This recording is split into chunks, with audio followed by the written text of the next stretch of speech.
دوستوں آج کی ویڈیو میں آپ کو ڈرامہ سیریل جان نثار کے آنے والے ایپیسوڈ کے بارے میں بتانے جا رہی ہوں۔ آنے والے ایپیسوڈ میں آپ دیکھیں گے کہ سرفراز جب اپنے آفس کی کسی کولیگ کے ساتھ بیٹھا ہوتا ہے تو وہ اس سے باتیں کر رہا ہوتا ہے اور اسے کہتا ہے کہ یہ جو بڑے لوگ ہوتے ہیں یہ اپنی جائیداد اپنی بیوی کے نام کر دیتے ہیں تاکہ ٹیکس سے بچا جا سکے۔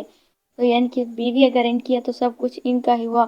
وہ اس طرح بہت زیادہ الٹی سیدھی باتیں کر رہا ہوتا ہے۔ پھر بعد میں وہ دعا کے گھر جا پہنچتا ہے۔ اسے نہیں پتا ہوتا کہ دعا اب نوشیر کی بیوی ہے۔ وہ کہتا ہے کہ مجھے باس کی بیوی سے بات کرنی ہے، لیکن وہ اس کے گھر تو پہنچ جاتا ہے لیکن اسے پتا نہیں ہوتا کہ بیوی کون ہے۔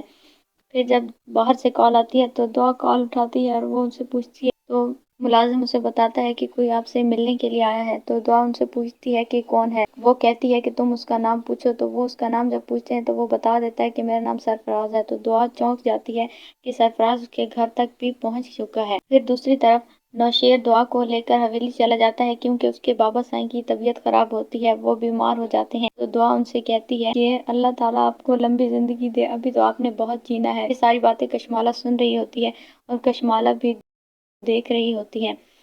تو اس کا بابا سائیں کہتا ہے کہ نہیں، اب میری تو عمر ہو چکی ہے اور اب میں بوڑھا ہو چکا ہوں۔